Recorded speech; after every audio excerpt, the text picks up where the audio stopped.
Hi friends, and welcome back to another video lecture for Greek exegesis of Revelation. The title of this lecture is Sacred Space and Worship in Revelation 4 through 5. There are four basic parts to this lecture. First, I want to provide a brief orientation to these two chapters from Revelation. Then I want to review what I would call the groundwork for the vision. Then I want to dig deep into the vision and its two scenes. And finally, I want to consider the meaning and function of the vision in Revelation 4 and 5. To begin, let's say a little bit about the orientation, or a few orientating words about Revelation 4 through 5. It's important to note that these follow immediately after the prophetic proclamations, chapters 2 and 3. We can think of Revelation 4 and 5 as a somewhat foundational vision for the rest of Revelation. It really sets the tone for the vision that will last through the end of the book.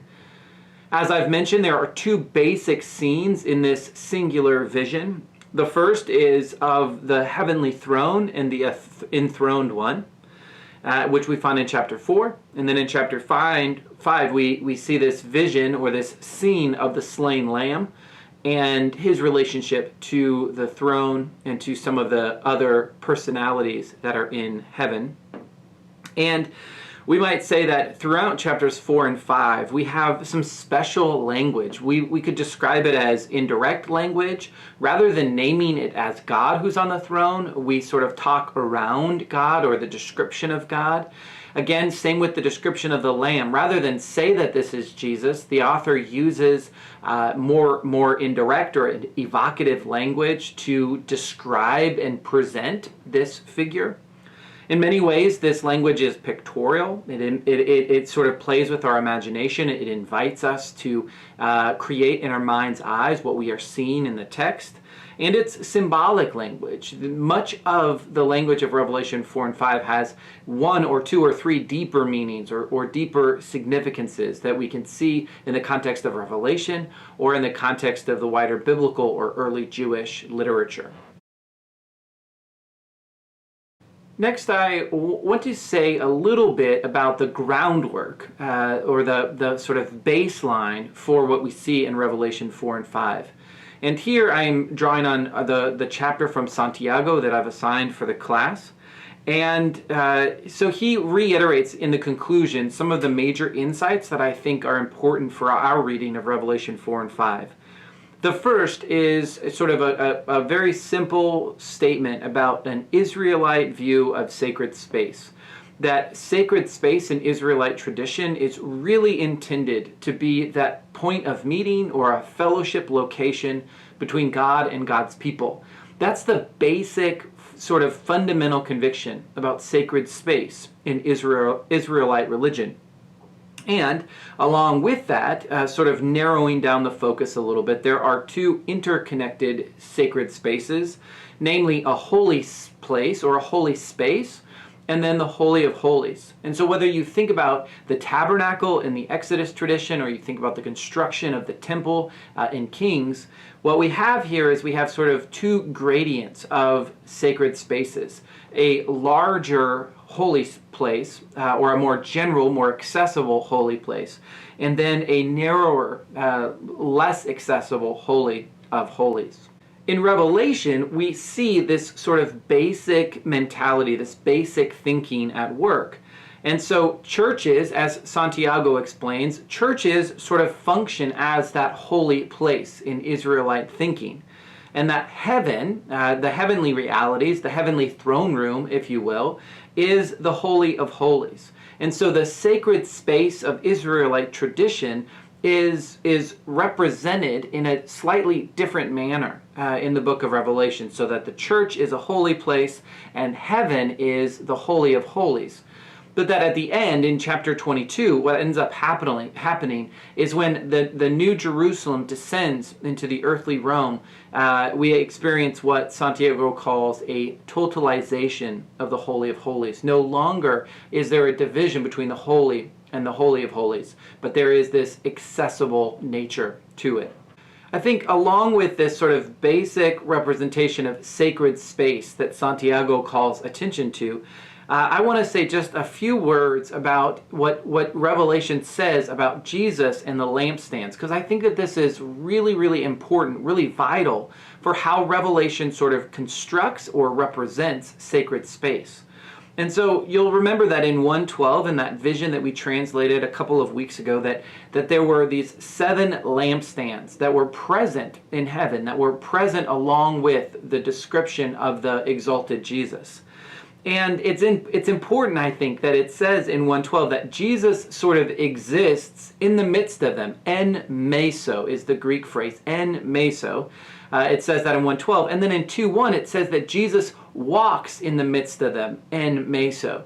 So from the get-go, from the first 2 chapters, we understand that these lampstands and Jesus' presence are sort of interconnected. They're interrelated. And Jesus sort of moves around, walks about. We might even say moves from one lampstand to the other. But Jesus' presence is emphasized in the description of the lampstands.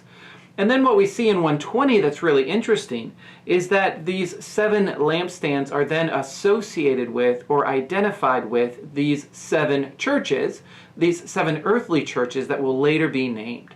And so we have this construction of sacred space where Jesus' presence with the churches in heaven somehow is mirrored or is represented in the earthly realities. And so when we think about locating these lampstands, we're holding 2, I think, tensions.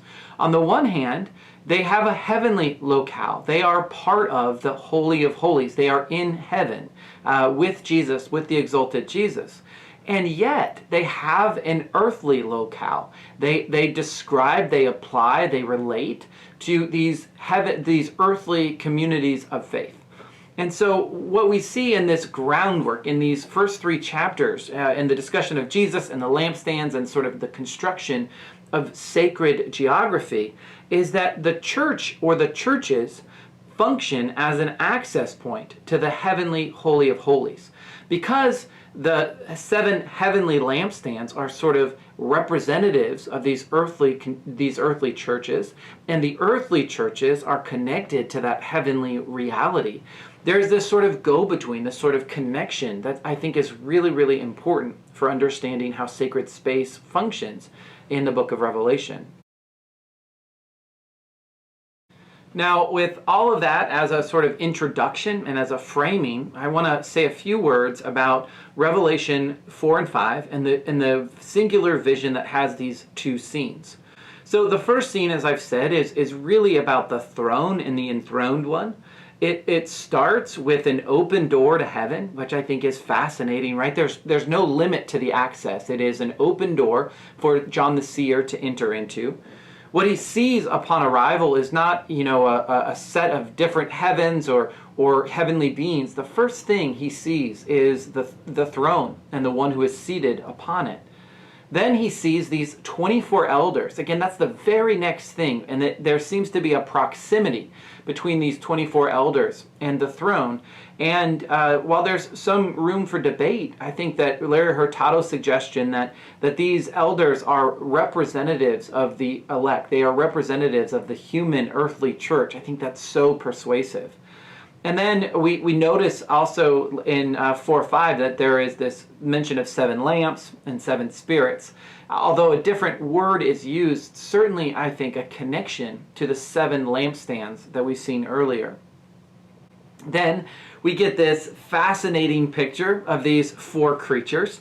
Again, we're encouraged to think imaginatively rather than to think about what is the specific meaning here. We're meant to sort of picture it and maybe be moved by what we see.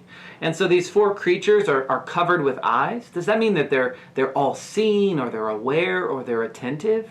We could say that these 4 creatures are representative of all of animal life, because one has the face of a lion, the other the face of a bull, the face of a human, and the face of a bird. And so there's this sense in which these 4 creatures are representatives of created order. And it's significant that they never stop praising, that there is no end to this sacred or liturgical time. There's this spirit of worship. Just as a side, I think that often we can get overwhelmed with some of these strange and weird details in Revelation, and we miss the main point. And the main point is what these creatures are doing. They're worshiping. They're participating in heavenly worship. And that John the Seer is providing these earthly communities access to that heavenly worship. And so at the end of scene 1, we hear this wonderful proclamation on the part of the elders and on a part of the heavenly attendants, and they say a number of things that emphasize God's holiness, God's power, God's permanence and presence, God's worthiness, and God's identity as a creator and sustainer. Then in the second scene, in chapter 5, we have what I'm calling a surprising addition. Rather than first seeing the throne, the seer is directed to the right hand of God, which in early Christian discourse, especially the use of Psalm 110, where Jesus is exalted to God's right hand, this is a pregnant phrase, that the seer would be looking to the right hand of God. And there's this book there, and the narrative sort of creates this drama, this liturgy of the book. Who will open it? Who's worthy to open it? Can anybody open it?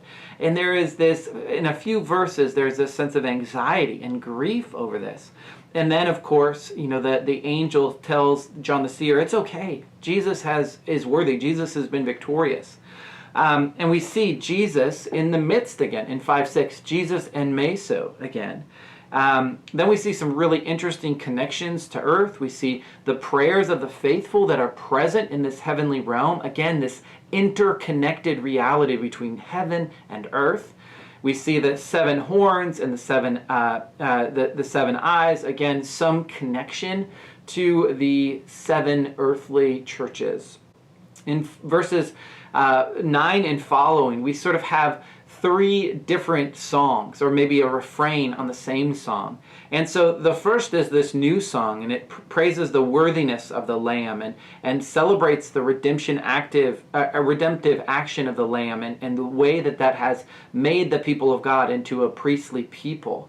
Then in verses 11 and 12, we hear a myriad of angels, again, exhorting or praising Jesus for his worthiness and his worthiness to share in the life and rule of God. And then in 5:13, it's a staggering image. All of creation, the text of Revelation sort of describes every part of the created order that you can imagine. And it says universally, all of creation joins in this song of praise. And this is one of the clearest places in the New Testament where we see the veneration of Jesus right alongside the veneration of God. This is what Larry Hurtado has called Binitarianism. Not quite Trinitarianism, where we worship 3 members of the Trinity as one God, but Binitarianism, that God, the enthroned one, and Jesus the Lamb are both worthy of worship. They're both being worshipped in heaven. I want to conclude just with a few thoughts about the meaning and function of Revelation 4 and 5.